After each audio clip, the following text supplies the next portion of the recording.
Thank you, Tim, and it's a great pleasure to be back. 40 years of the Sheep Plant Association. I've been with the CPI for 21 of those years. I can't quite believe it. I know, I don't look old enough, do I? So, future talent, yes. Thanks, Tim, for the introduction. The survey that the executive put out to you over the summer gave some interesting results, and as Tim says, I've been asked to give my observations on it all. You all know that there's an issue. Neil's just referred to it. You've made it clear in the survey. But the question is, what are you going to do about it? And that's the question. What are you going to do about it? Because sooner or later, this is a call to action. Sooner or later, you have to do something. Otherwise, nothing is going to change.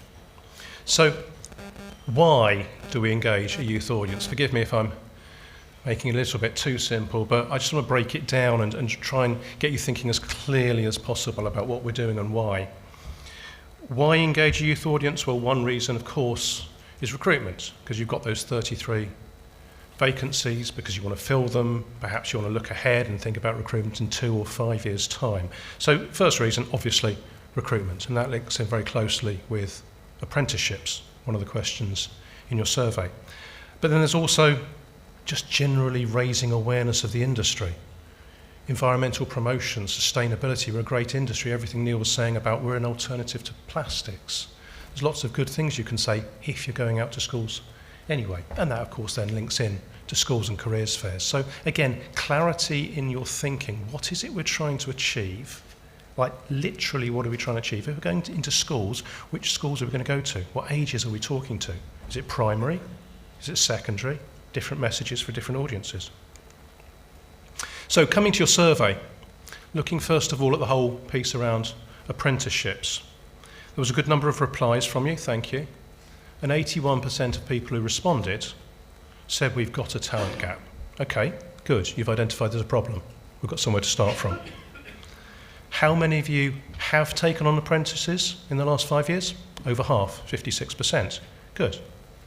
Looking to the future, how many of you may or will take on apprentices? So you can see 31% will, 50% may, and I assume that's the same 81% that identified the talent gap. However, and this was interesting to me, 75% of the people who said they're interested in apprenticeships said it's engineering and technical. So I'd encourage the executive to look into what does that mean? What do you mean when you say engineering and technical? Do you perhaps mean mechanical engineering or electrical engineering, something that gets the machine running, as opposed to training someone who's actually going to run the machine? Do you mean we need the electrical or mechanical engineers rather than the people who actually are going to run the box conversion equipment? Think about what you mean, because if you do mean engineering, then there's probably not much that can be done centrally. We can look at opportunities for a centralised paper packaging qualification. But if you mean engineering, then you can probably get that from your local college.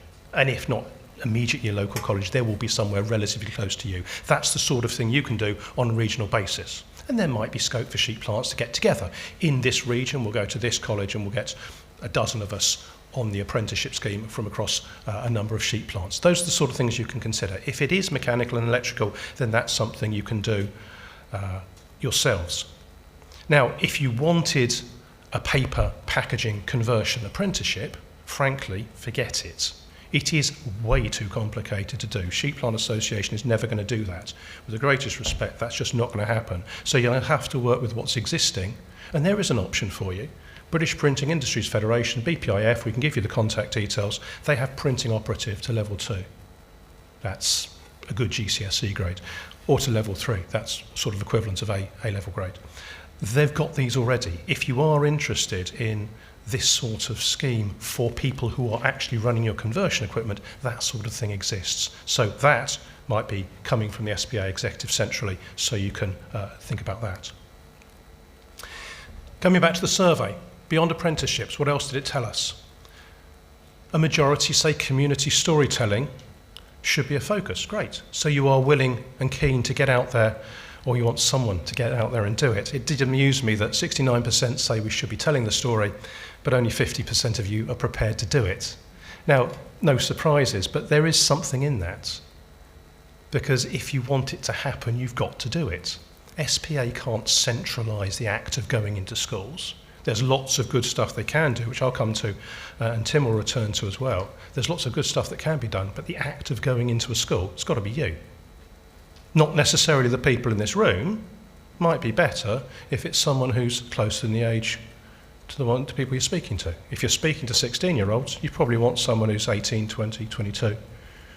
Someone of my age who doesn't even know what social media is, no, forget it. So think about what you're actually prepared to do. You've got something there with the 50% who are prepared to do it. That's a good start from which you can build momentum. What I suggest to you, and I encourage the SPA executive to do, is ask you which schools you're going to go to.